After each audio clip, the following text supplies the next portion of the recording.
Guys, welcome back to my YouTube channel Rumi lifestyle blogs. তোমরা সবাই কেমন আছো? আশা করছি সবাই খুব ভালো আছো, আর আমিও অনেক ভালো আছি।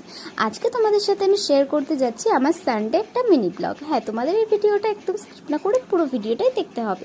আজকে দেখো, ঘুম থেকে উঠে এখানে ব্রাশ করে নিয়ে একদম 1 কাপ চা খেয়ে আমি এখানে চলে গেছিলাম সোজা স্নান করতে। তো দেখো, স্নানের জন্য আমি এখানে নিয়েছিলাম আমার সানসিল্ক শ্যাম্পু, যেটা না নিলে আমি একদম স্নান করতেই পারি না। তারপর এখানে নিয়েছিলাম দেখো যা যা আর কি লাগে স্নান করে এসে পরবো। তারপরে আমি কাপড়টা মেলে দিয়ে এখানটায় দেখো রেডি হয়ে নিচ্ছিলাম, একটুখানি সাজ টাজ করে নিচ্ছিলাম, যে আমি হচ্ছে স্নান করার পরে যেগুলো আর কি মানে নর্মাল ন্যাচারাল মানুষ করে।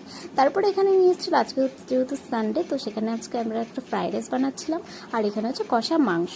তোমরা কে কে কষা মাংস আর ফ্রাইড রাইস খেতে ঢেলে ভালোবাসো আমাকে কিন্তু অবশ্যই কমেন্টে জানিও। আর আমার এই ডেকোরেশনটা তোমাদের কেমন লাগলো অবশ্যই কিন্তু কমেন্টে বলে যাও। আর যারা যারা এই ভিডিওটা রায়গঞ্জ থেকে দেখছো অবশ্যই কিন্তু কমেন্টে একটা হাই লিখেছো, আমি তাদেরকে পরবর্তীতে রিপ্লাই দেবো। বাই।